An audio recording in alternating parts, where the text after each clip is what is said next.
Yo les rouleurs, on se retrouve pour une nouvelle vidéo, du coup en tout cas la première de 2025, où on va faire un petit peu le point sur tout ce qui s'est passé en 2024 et un petit peu sur l'avenir de la chaîne. Parce que en effet j'ai réussi à pouvoir me poser un petit peu. Enfin, ça fait un petit peu de temps, hein, forcément j'avais mis nos pauses depuis les Worlds, comme 6 mois. Mais ça m'a permis un petit peu de me recentrer, de savoir qu'est-ce que j'avais fait de bien, qu'est-ce que j'aurais amélioré, qu'est-ce que j'aimerais améliorer du coup par la suite également. Et on va en discuter un peu tous ensemble. Donc pour aujourd'hui du coup je porte l'un des t-shirts du coup par rapport aux événements de cette année. On en reparlera juste après. Mais honnêtement, je suis très fier de cette année 2024. Donc 2024 c'est une année qui est spéciale étant donné que on voit arriver la fin du bloc héros. Donc ça nous permet de souffler un petit peu. Le bloc héros, même si des cartes très intéressantes, des gameplays très intéressants. Mais un an et demi sur la même thématique, ça commence à être très long. Au niveau du lore, on découvre des choses, mais bon, ça commence à devenir un peu redondant. Et on découvre du coup ce nouveau bloc Trinité, qui ne se fait pas en 3 blocs, du coup j'aurais cru, hein, vu le nom, mais qui se fait en 4. Trinité qui est pour moi une certaine claque en niveau de lore, j'ai beaucoup aimé. On a retrouvé des thématiques très propres à l'esprit de Force of Will d'il y a 10 ans, du coup lorsqu'on démarrait vraiment sur des héros qu'on ne connaissait pas, sur de l'histoire qui était un peu entremêlée entre les différents héros. Des thématiques qui sont plus tribales aussi au niveau des cartes, c'est-à-dire que on a moins le choix sur le build, certes, mais on a des mécaniques qui tournent bien. Parfois moins, ça reste malheureusement de facto un jeu de cartes, c'est-à-dire qu'on ne peut pas avoir toutes les cartes malheureusement équilibrées et toutes aussi fortes les unes que les autres. Mais on arrive à avoir des decks qui sont quand même potables lorsqu'on les joue en boutique, voire certains qui sont même méta. 2024, c'est l'année où on voit arriver du coup pour une nouvelle fois depuis un bout de temps, donc des decks de structure, deux types de decks de structure. Les premiers qui sont du coup ce Trinité. Comme à chaque début de bloc, on a des nouveaux decks, on teste les decks, on se rend compte en fait que l'un des deux decks est extrêmement solide, peut accrocher des tops en GP, en tout cas peut accrocher des bonnes places en GP, même sans modification. Une fois modifié, il accroche des tops et on le voit, c'est très puissant. Ça va d'ailleurs forcer la banlist, hein, du coup, sur certains points. Parfois pas assez, à mon avis, en tout cas pour l'événement qui va être marquant pour cette fin d'année 2024, qui sont les champions du monde, où je trouve que on a trop laissé ce deck-là s'exprimer. Après, c'est un choix, pourquoi pas, mais j'aurais voulu un peu plus de diversité et qui n'a pas pu exister, malheureusement, à cause de ce deck et de certaines cartes un peu problématiques. Donc si on reprend le début, en fait, bah voilà, on a en effet deux decks, le deck Canada, le deck Léen. Léen qui est extrêmement fort, le deck Canada qui est pas trop mal en fait, on retrouve Guilalamat à l'ancienne, mais en plus fort que Guilalamat parce que Guilalamat fallait de la résonance. Là on est sûr d'avoir des compteurs magie, donc on peut jouer des magies anciennes, et ça ravive un peu le cœur du coup des anciens joueurs qui se disent ok magie ancienne, et de renouveau sur le papier en fait, hein, parce qu'on peut le rejouer. Malheureusement ça ne durera qu'un temps, étant donné que on se rendra vite compte que certains decks, malheureusement, sont trop avantagés par rapport à notre deck magie ancienne. Mais ce n'est pas grave, parce que en boutique, on s'amuse. En boutique, on profite de ces decks-là. Et honnêtement, ça reste très potable. On découvre tout un lore, du coup, autour de cette chasse aux sorcières, littéralement, puisqu'on base sur la sorcellerie, sur les objets magiques cachés, sur le transfert dimensionnel. Ça y est, on y revient. On a lâché notre monde où on avait fini en fait tout simplement par y mourir parce que Zeus et Typhon y avaient semé la désolation. Il ne restait qu'un monde qui s'était reconstruit quelques centaines d'années plus tard, milliers d'années plus tard d'ailleurs, je crois que c'est plusieurs centaines, mais je crois que enfin, ça changera pas grand chose sur notre explication. Et après derrière du coup on n'oubliera pas donc cette fois-ci, Léen qui, en fait, était une vieille rouleur. Du coup, en tout cas, en fait, on reprend les vieux rouleurs. C'est-à-dire que le rouleur Anada est très vieux, hein, il date de Valhalla. Et on nous dit qu'il a passé avec Léen, du coup, à travers les dimensions, pour arriver, du coup, dans cette nouvelle dimension, qui est, du coup, dans le bloc de Trinity, tout simplement. 2024, c'est une période riche en GP. C'est-à-dire que on a des GP un peu partout qui se font sur une courte période, entre avril, je crois qu'il y en a peut-être eu fin mars, mais entre avril et juillet principalement, du coup, enfin juin même, on a eu une bourrinade de GP à gauche, à droite, en Italie, en Amérique. Euh, Amérique, du coup, des GP qu'on ne pouvait pas faire parce qu'on n'était pas américain, donc on n'avait pas le droit. Un problème que le fait que des événements qui donnent accès à des places pour les championnats du monde soient lock sur des régions, sachant qu'on autorise tout le monde ailleurs. Attention, on a eu ce problème-là en France également, malheureusement. On y revient. En France, un GP qui est plutôt bien, honnêtement. J'ai eu de très bons retours. On a fait des tests sur un nouveau format. Toujours sur Paris parce que c'est le point névralgique, hein, c'est très facile pour tout le monde d'y accéder. En tout cas, c'est plus simple. Deuxième GP doit se faire, mais il se fera du coup en ligne avec beaucoup moins de personnes. Euh, une place qui est donnée, certes, bon, on la prend, hein, mais un peu moins de valeur, je trouve, parce qu'on se dit qu'il y a moins de gens et on avait autorisé que les francophones par souci de langue. C'est quelque chose qu'on ne faisait pas en physique, mais malheureusement, le dématérialisé nous oblige à prendre certaines décisions en espérant que cette année 2025 ne se reproduise pas de la même façon. Pourquoi? Parce que on le sait très bien, le dématérialisé fait du mal malheureusement à la communauté, surtout sur un jeu où malheureusement le support numérique n'est pas bon, tout simplement. Nous avons des choses comme Untapped, nous avons Tabletop Simulator, nous avons le Rebot, mais rien de tout ça du coup ne permet d'égaler par exemple un logiciel entièrement pensé pour jouer, comme par exemple Hearthstone, où toutes les cartes sont pensées dans un logiciel, toutes les interactions sont faites pour, et il n'y a pas de problème, ça tourne tout seul. 2024 du coup c'est un projet que j'ai lancé en début. C'est un projet avec une artiste, on a travaillé ensemble sur un artwork que vous voyez très souvent si vous me voyez sur Discord du coup sur ma photo de profil. Et on en a fait un tapis que j'ai vendu au Grand Prix.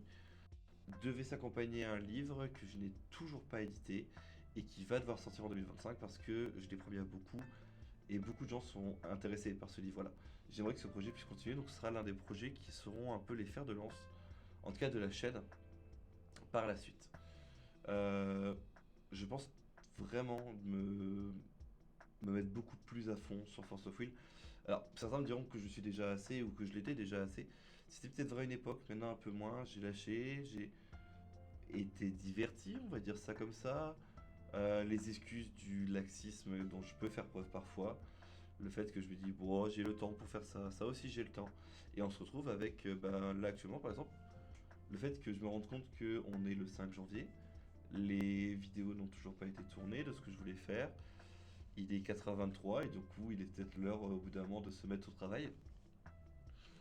Donc je pense que honnêtement là-dessus, l'un des points que je vais travailler en tout cas c'est au moins essayer de pouvoir vous fournir quelque chose qui soit plus précis.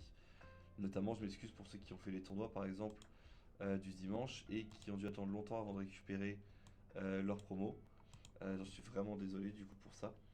On va essayer d'arranger ça du coup pour cette année-là qui va arriver. Ça c'est un point en tout cas que je tenais à relever. Et je vous remercierai jamais assez pour tout le soutien dont vous pouvez faire preuve, que ce soit par les commentaires de la vidéo, que ce soit par les likes, que ce soit par votre présence sur les tournois. Je tiens quand même à vous rappeler que Force of Will c'est un jeu où c'est la commu qui le tient. Et si on veut pouvoir espérer qu'on puisse avoir un rebond du jeu, il faut que notre communauté reste solide et reste bienveillante comme elle l'a été pour l'instant. Dans les différents projets, du coup, donc on avait ce livre. Ce livre va être en continuité, il va être fini, il sortira, ça c'est sûr. On a eu une statue qui a pris l'année entière. Et ça a été démarré en 2023, fin 2023. Et vous la voyez du coup derrière depuis le début de la vidéo, elle est plus par là-bas. Merci beaucoup. On a réussi du coup à construire une Ayu 1m80 avec des teintes qui me plaisent vraiment bien. Un petit défaut au niveau des jambes parce que c'est pas facile en fait d'assembler une figure de cette taille-là tout simplement. Mais on a de la chance. Ayu existe en forme réplicante. Mon excuse sera donc de dire que c'est une transformation progressive d'Ayu en forme réplicante. Mais en tout cas, c'est une des choses les plus belles que je puisse avoir dans ma collection. Et dont vous pourrez profiter lorsque l'on sera lors des conventions. Donc là, on va commencer en mars. Hein, sur Soissons, il y a une petite convention. Donc il faut d'abord que je me prépare à préparer en fait pour la demoiselle une boîte de transport, en tout cas 3, pour la séparer vu qu'elle est en 3 parties. Vous avez toute la partie du coup en dessous de la jupe qui est fixée. Donc c'est-à-dire que, hop, mauvaise- hop là, je vais juste changer la chaise un petit peu. Hop là. C'est-à-dire que vous avez en effet le socle qui est ici, qui est relié en entier jusque là, après au niveau des jambes. Puis la partie au niveau du buste qui fait, d'ailleurs c'est plutôt là, ça. La jupe est comprise avec les jambes. La partie du buste et les bras qui sont une deuxième partie, et la tête en dernière partie. Ça me permet à moi de la transporter dans une voiture simplement plutôt que par un camion. Et ça permettra également du coup aussi qu'elle reste solide. On va pas se mentir que ça me fait toujours un peu. Enfin ça me fait un peu peur. Autant on peut dire que malheureusement si à un moment il lui arrive quelque chose, je pense que je ne la ramènerai plus jamais, ça c'est à peu près sûr. À part si c'est aux alentours de chez moi et vraiment très bien protégé. Mais donc c'est l'une des pièces en tout cas dont je suis très fier que l'on pourra exhiber du coup pour la communauté française, aux côtés des différentes bannières. On parlait des différents decks de structure et c'est vrai que je n'ai pas abordé du coup le point le plus important, c'est les decks ABC. Donc l'ABC c'est un nouveau format qui est né du coup depuis un an, depuis les Worlds de l'année dernière. D'abord en format expérimental, puis maintenant avec des cartes qui sont vraiment designées pour l'ABC. C'est un format qui apporte le domaine du multijoueur, comme le commandeur l'a apporté dans Magic. Mais d'une autre façon. Est-ce que tout est bon dans l'ABC? Est-ce qu'au contraire il ne faudrait pas peut-être rechanger les règles? C'est peut-être pour ça que en France en tout cas nos règles d'ABC sont toujours un peu différentes du reste du monde. On verra en effet parce que par exemple le fait de jouer des pods de 4 joueurs, c'est intéressant. Est-ce que c'est le plus optimal? Nous on préfère jouer à 3. Quelque chose d'intéressant? Ah bah oui sûrement. Il y a le fait de on peut taper quel adversaire de gauche. C'est une restriction. Dans un commandeur on tape qui on veut. On verra comment est-ce que le jeu évoluera sur ce point de vue là. Et ce format du coup est devenu en fait une sorte de format secondaire pour Force of Will. C'est-à-dire que pour les side events, ABC oblige. Car ABC doit être testé. Et des formats comme Genesis et Pictory sont un peu oubliés parce que malheureusement moins supportés par iSpy. Ils resteront toujours dans le cœur des joueurs et ça restera toujours intéressant. Pourquoi? Parce que l'ABC a en effet un défaut. Il faut bien lui en admettre. Déjà qu'il en a quelques-uns, mais il en a un gros. C'est le fait qu'on limite le build des joueurs en leur disant voilà, il vous faut 60 cartes, pas de souci. Mais il faut 20 cartes, 15 cartes minimum, 10 cartes minimum. Et du coup, ce build en fait naturel que les joueurs auraient pu avoir leur est enlevé des mains. Et après, moi j'aime bien l'idée parce que je suis plutôt du point de vue d'iSpy, c'est-à-dire que je suis un joueur, je veux me faire un deck ABC, et je jette un deck ABC et je peux le modifier entre guillemets une carte par une carte, ça va aller assez vite. Je peux comprendre assez facilement ce que je dois garder, ce que je dois enlever. Et on a eu les decks ABC du coup, donc vous voyez encore les boîtes qui sont là-haut, qui sont stockées, parce que du coup j'ai pu les garder. Pour moi c'est des boîtes qui sont absolument importantes, vu que c'est la sortie des premiers decks. Des cartes qui sont exclusives dans ces decks là. Ça fera l'objet d'une vidéo, de voir un petit peu est-ce qu'elles sont intéressantes ces cartes là, est-ce qu'au contraire on peut s'en passer, est-ce que ça vaut le coup de les acheter en x2, x4, x1. On en discutera du coup tous ensemble dans une autre vidéo, là n'est pas le sujet là-dessus. En tout cas l'ABC va prendre une partie forte, enfin une grosse partie du coup de la chaîne vidéo, ça c'est sûr. Parce que pour moi c'est un format que j'apprécie énormément. Je vais vraiment faire de mon mieux pour que ce format là puisse être amélioré au maximum. Que ce soit sur la compréhension des règles, que ce soit sur des bans potentiels, pour que ce soit le plus amusant surtout. Parce que c'est impossible en fait tout simplement pour des... Enfin en tant que joueur que je me dise qu'un format existe, qui soit supporté partout et qu'en fait au final il soit renvoyé aux oubliettes juste parce que mes connaissances de l'archétype, peur aussi un peu de l'inconnu. Donc mon but va être en tout cas de vous apporter le plus de soutien là-dessus durant les 3 prochains mois. Pourquoi les 3 prochains? Tout simplement parce que il existe des choses qui sont appelées deck méta et la méta ne s'installera pas tout de suite. On pourrait en parler, mais est-ce que c'est vraiment intéressant d'aborder la méta des decks de Force of Will actuels quand au final on n'a rien en fait qui s'y rapproche derrière, en tout cas en termes de tournoi? J'aurais aimé faire des decks plus chill en tout cas là-dessus, on verra si j'ai le temps d'en faire, mais je vais d'abord me concentrer sur ABC principalement. Simplement parce que et ça c'est quelque chose qui je m'en suis rendu compte cette année, en tout cas l'année 2024. 2024 pour moi ça a été une année incroyable du point de vue de notre team compétitive. Donc pour ceux qui nous connaissent, qui nous suivent depuis entre guillemets un bout de temps, il y a 2 ans, on a monté du coup la team TCG. La team TCG, donc pour enfin, ce qui est un peu une blague parce qu'au départ c'était on voulait être les gardiens des contres et on voulait faire ça un petit peu là-dessus. Et on a fait des belles perfs. C'est-à-dire que cette team-là, elle a été basée, de toute façon la règle de base était qu'on ne rentrait pas dans la team si on n'avait pas au minimum fait des 2 top 8 dans les GP. C'est en effet quelque chose qui est un peu abusif parce que ça empêche la modernité, mais on estimait que si on voulait créer un environnement compétitif, il fallait que ce soit parmi les meilleurs joueurs. Il fallait aussi du coup que les joueurs arrivent à s'entendre entre eux. C'est comme ça qu'est née du coup la première structure avec François, Florian et moi. Puis on a ajouté des différents joueurs au roster, des joueurs qui ont apporté certaines choses, que ce soit de leur connaissance, que ce soit leur côté juge. Euh, et honnêtement, ça a créé un très bon environnement où sur l'année dernière, on a réussi à faire d'énormes performances. Une si belle performance que en fait, on envoie 3 joueurs au championnat du monde. Je rate ma place parce que à force de laisser passer les copains, on finit par se faire avoir et c'est vrai que c'est ma faute. Après, est-ce que j'aurais vraiment été à leur place? J'en suis pas sûr. Je pense que chaque choix que j'ai fait, je l'ai fait en connaissance de cause. Et si en tout cas mes camarades ont pu aller au championnat du monde, j'ai adoré le suivre par eux et j'ai adoré le fait qu'ils puissent vraiment vivre leur rêve. Parce que moi, de mon point de vue, je ne suis qu'un collectionneur en termes de joueurs de collection, enfin en termes de joueurs compétitifs. Et je n'ai pas beaucoup de buts en fait, simplement. J'aime bien me mesurer à des vrais decks, à essayer de comprendre un petit peu, à essayer d'optimiser mes plays. Mais je préfère encore plus prendre mon pied littéralement à juste passer mon temps sur un format ABC, sur des formats alternatifs, sur le fait de parler des différentes cartes, du lore, du design, de comment est-ce que les cartes ont été assemblées, comment est-ce qu'ils ont été créés, sur les produits dérivés qu'on peut avoir. Donc voilà, il y a beaucoup de choses là-dessus qui sont, de mon point de vue en tout cas, moins importantes. Et c'est pas si grave que j'ai pas pu aller au championnat du monde au Japon parce que on va essayer d'y aller cette année. Parce que 2025, c'est la naissance d'un nouveau format, le format Paradox. Et c'est un format que les vieux joueurs connaissent sous le nom de New Frontier. C'est-à-dire que le New Frontier, on joue avec les 2 derniers blocs. C'est-à-dire que un bloc, c'est le bloc Trinity. C'est toutes les extensions du bloc Trinity. Et là, on ne joue pas sur les 2 dernières, on va jouer sur les 3 dernières. Et ça démarre à héros. Ça empêche le bloc duel, qui est un peu problématique à gérer tout simplement en fait sur la banliste. Donc on aura les 6 extensions de héros, plus les extensions de Trinity, plus le dernier set Masterpiece. Donc là, c'est Masterpiece 2 qui va sortir du coup, là, juste là, en fait, en février, fin février, où on va avoir un gros regain de cartes pour, par exemple, Lumia, tout simplement, pour Fox, pour des rouleurs en fait du bloc Rhea, de Lapis, pardon, qu'on adore tous. Et ce format Paradox, il sera au World Inside Event, j'imagine. Et surtout, ce qui est intéressant, c'est que qui dit en tout cas nouveau format, dit des places en plus pour les championnats du monde.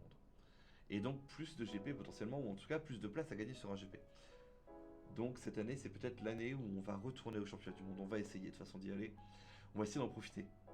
Parce que cette année, du coup, c'est les Wanderers au championnat du monde. L'année prochaine, en 2026, ce sera les Paradoxes. Le paradoxe aura changé. Les balises seront différentes. On en discutera un petit peu. 2024, c'est la fin d'une ère aussi. C'est la fin de l'ère du reworking programme. Le le rework working protocol, le RWP, qui a été un enfer.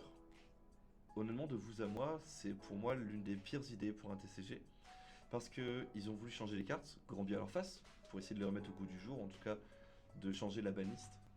Mais je préfère largement une banlist de 100 cartes que des cartes qui sont à moitié bannies parce qu'elles ont été détruites. N'est-ce pas Carlina qui est morte par ce protocole, Typhon qui est mort également, et des cartes qui au contraire en fait ont tellement changé que si on n'a pas la nouvelle version, c'est impossible en fait pour un joueur normal de se rappeler de l'ancien texte, enfin de pas de faire fi de l'ancien texte. Mais encore une fois, c'est une année où à chaque fois que j'en discute avec mes amis qui ne sont pas des joueurs de Force of Will, c'est une année qui est pleine de rebondissements. Je ne parle que de ce que je peux faire. J'ai des super photos, des super souvenirs. Je rencontre toujours des gens géniaux.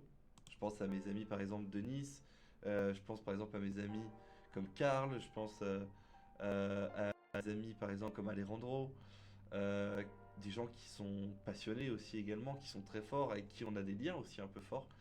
Parce qu'en fait, au bout d'un moment, même si on se voit que 2 ou 3 fois par an, ben ça reste des humains et on vit des choses en fait ensemble.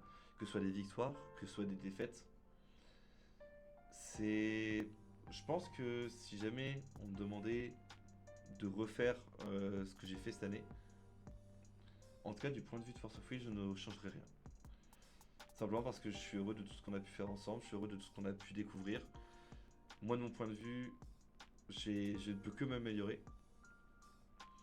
Et pour 2025, en tout cas, je ne peux vous espérer qu'une chose, c'est que. Enfin, je nous espère que Force of Will va continuer à prospérer. En tout cas, qu'elle va continuer sur cette lancée que je trouve très bien pour l'instant. Avec des nouveaux decks, avec une ouverture vers la communauté. Et je vous souhaite à tous de pouvoir tisser en fait des liens tout aussi forts dans cette communauté qui est peut-être l'une des communautés les plus bienveillantes qu'on ait dans le TCG. Là où c'est vrai que lorsque j'arrive dans Yu-Gi-Oh, ça. C'est pas la même ambiance, on va dire ça très clairement. Je pense que Force of Will, je retrouve vraiment ce côté très famille que j'ai besoin en fait d'avoir de toute façon tout simplement. Donc là, quand la vidéo sortira, il sera aux alentours de 8 h du matin, ou je pense que je vais la mettre à 8 h du matin. Euh, je vous souhaite à tous du coup une excellente année, que bah, tout ce que vous puissiez rêver pour Force of Will puisse se réaliser, que vous soyez tous en bonne santé, et j'espère vous revoir nombreux du coup sur les événements, que ce soit des événements en ligne ou des événements physiques.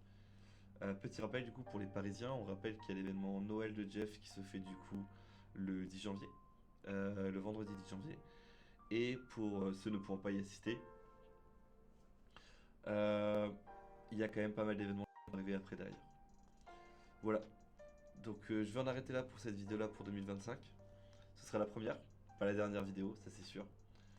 On reprendra sûrement les lives, mais d'une autre façon je pense.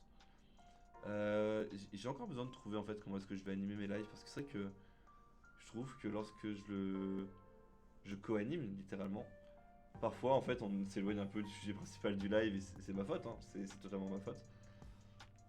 Mais j'adore ça, voilà. Donc encore une fois, je vous souhaite à tous une bonne année, une bonne santé. Et j'espère vous revoir tous très vite, à bientôt, que ce soit dans les commentaires ou en physique. Allez, ciao les rouleurs, et profitez bien de 2025.